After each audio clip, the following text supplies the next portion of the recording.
that becomes the rose. I mean, it's that whole thing that the Tao teaches us, isn't it? That out of the invisibleness, out of the no-thingness, out of the space that has no name, it's the space that's doing nothing, but leaving nothing undone. The Tao does nothing. It leaves nothing undone. And you are from the Tao. I'd like to just, for a few moments, speak about one more thought. I'd like to see you work at changing. To change the thought from notice me, to what Lao Tzu calls living in obscurity, becoming more obscure. We live in a celebrity-obsessed world, don't we? Look at me. Notice me. The Tao teaches something completely the opposite. Listen to the 66th verse of the Tao. Water again. The sea stays low. And because the sea stays low, all of the rivers and all of the streams empty into it. Because it stays humble. Because it stays in that place of just allowing everything to come to you. He was trying to teach us the important lesson of letting what we know is coming come to us. I practice this so much more now in my life than I did at one time. I can remember years ago, I had written a book called Erroneous Zones back in the 70s, and it stayed on the New York Times bestseller list for something like 27 months.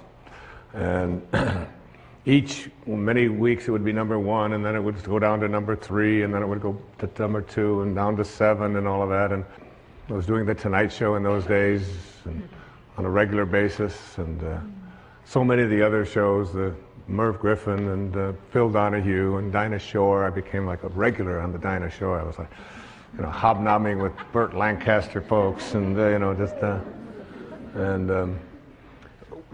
what you do is you call and find out where you appear on the bestseller list for the following week on Wednesday. So you call up on Wednesday, not for the Sunday coming up, but for the following week.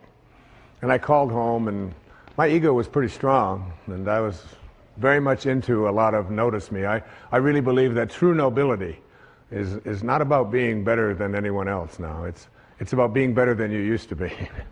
And I think I'm better than I used to be. And I know that I'm better than I used to be in every quality or every characteristic that I hold to be valuable. But in those days, I was into notice me. And I called home, and I had trained my wife to call the New York Times. She had this special number that she could call, and with a certain code, and she could find out where I was going to appear on the bestseller list the following week. So I called her up and I said, where am I on the bestseller list next week? I was out in California doing something, and she said, you're not on the bestseller list.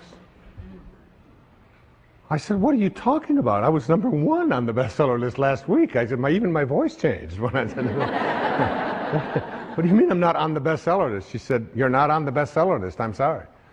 She said, your book is on the bestseller list. Big distinction there, isn't it? Between believing that this is me and recognizing that you can let go a little bit of that. Listen to verse 66 of the Tao. Why is the sea king of 100 streams? Because it lies below them. Humility gives it its power. That's a very important principle to understand. And I live on the ocean, right next to it. It's my front yard. And always I watch it to learn something from this thing called the ocean, which is the most powerful source of life that we have on the planet. Without it, there's no life on this planet. And because it stays low, so what does this have to say to us? Do you have the capacity to get past that ego need to always be saying, notice me, look how important I am. I mean, there's been a proliferation of this lately with this celebrity silly stuff, isn't it? I mean, CNN is doing, you know, full hour shows on silly little things about what happened to this particular celebrity or what happened to that celebrity, and the celebrity's never even done anything. And it's, there's all of this talk about it. And all of the new magazines. I mean, and you go through an airport and you look on the newsstand and all the same photos, just with different magazines. I don't even know what the names of all of them are, but there's like this huge market now that we have for people to get into a state of notice me, notice me, notice me. And how much do we train our young people, particularly in our schools and so on, that the one who is the star is the one who gets the most attention. The one who is the most important and the most valuable is the one that has the most people liking them and so on. This constant obsession with needing to be noticed. When in fact, what I have found for myself is the happiest moments of my life are when I can do it low and slow and not have anybody out there even know what I'm doing. To be able to, I mean, Louise never would have advertised the fact of some of the things I talk about with her generosity. She does it anonymously. It's almost always done in those ways. No, look at me, look and notice me, how important I am and so on. So much to learn from that kind of wisdom, from that kind of inner connection to the Tao, the ability and the willingness to say, to do it anonymously, to say that you can just get done almost anything that you want to get done if you don't become obsessed with taking credit for it. Remember the movie The Magnificent Obsession? Yeah. The movie made back, I think, in the 50s. And it was really about what was the magnificent obsession. It was the ability to be able to give anonymously. What is Alcoholics Anonymous? It is everybody stays anonymous. Nobody has a title. There's not even anybody in charge. There's no leaders of this. There's no president. There's no vice president. There's no organization. It's just, here's a group of people who just want to help other people whose lives are out of control. So here's a meeting place. And you come and one day somebody will chair it, and then somebody else another day will chair it. And one of the things I've found when I attend one of these meetings is that I feel, you'll see so many people who are downtrodden, who feel as if their life has passed them by, who look like they don't have any teeth, they haven't shaved, they're dirty, they're God in disguise. Mother Teresa was asked the question about what she does when she was in Calcutta, and she said, every day, I see Jesus Christ in all of his distressing disguises. All of his distressing disguises. That you can see this source, you can see the Tao, you can see it when, particularly in those who are the most obscure, the most isolated from everyone else. And whenever I go to one of those meetings and I hear people get up and they tell their stories, I feel there's so much presence of the source, of God, of spirit, of Lao Tzu, of Tao, whatever you want to call it, in one of those meetings than I've ever felt in any church.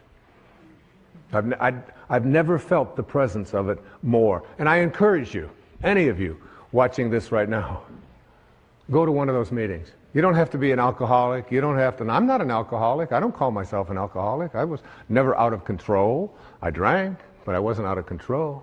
And but I still go to those meetings. I have people in my own family that have struggled with addiction, and I go with them, and I sit there and I listen to those stories, and I get shivers down my back when I think about how beautiful it is to be in the presence of people. All they want to do is help each other. There's a movie called My Name is Bill W. James Woods played, and James Garner is in it. And his life just got totally out of control with addictions, totally out of control. And then he went to he went to one of these meetings, and he began to realize, and he said, we can actually take these people, and all we have to do is love them. All we have to do is, and he's so excited about the concept of being able to go out there and offer it. And I keep referring to Louise because she's such a hero to me. There was a time back in the 80s when our president wasn't even able to say the word AIDS, was he? I mean, he could come on. And here was this lady who, before this thing became the worldwide phenomenon that it is, was having meetings in her own house and bringing these people, these downtrodden people who had been labeled outcasts in society, and offering them a place to learn how to love each other and to care for each other. This was long before there was any celebrity status associated with trying to end this horrible crisis that our country has and our world has had. There was James Wood, so excited about the idea of we can create a place where we're anonymous. Nobody has to know anything about us. We don't have to say our names. We don't have to say anything. We just have to come there and we can help each other. And before that happened, everybody who got out of control with addictions, particularly with alcohol, would die. There was no cure. There was no cure. And where did they find their cure? They found it in being anonymous. They found it in being obscure. They found it in having no organization. They found it in having no elected representative. They found it in having no rules. There are no rules. You just come and we care. If you've been 1 day or 1 hour sober, or even if you're drunk, you come. We care about you. And you are not that alcohol. Who you are is this divine soul. In the 36th verse of the Tao Te Ching, it says, "The gentle outlast the strong. The obscure outlast the obvious." Try to become a little more obscure, a little less interfering, a little less notice me, a little less, one of the specific kinds of things that you can do is just as you're about, when somebody else is talking, just as you're about to interject what you've been thinking about for the whole time, waiting for them to stop talking, just stop, to bite your tongue and say, "Tell me more." Or, "That's very interesting. I have never heard that point of view before." Even if they totally, completely disagree with everything that you stand for, to be willing to listen, to be able to stop. Practice it. I practiced it when I did these verses of the Tao. I practiced it every single day while I was working on that. Just staying obscure. And for me, that's not always so easy because of just being recognized wherever I go. And if I saw someone who was about to recognize me, I would just put my head down. I would just walk a little bit past them like something. Right now, I just want to be anonymous. Right now, I want to be obscure. The Tao says, storms always end. Verse 23, fierce winds don't blow all morning. A downpour of rain doesn't last all day. Who does this? Heaven and earth. You're already connected to everything you want or need. It will come to you at the exact perfect time, as the rivers and the streams come to the ocean at the perfect time and place. You gotta trust. You gotta know it's going to come to you. You don't have to chase after it. You can become a little less obsessed with your ego and your self-importance and who you are and what you've done, and you can get so much more done. And you know what? It's the most peaceful and sweet, delicious way. It's like the song that Cecilia was singing about the rose. Thank you so much, and God bless you. Thank you. Thank you. Thank you very much. Thank you.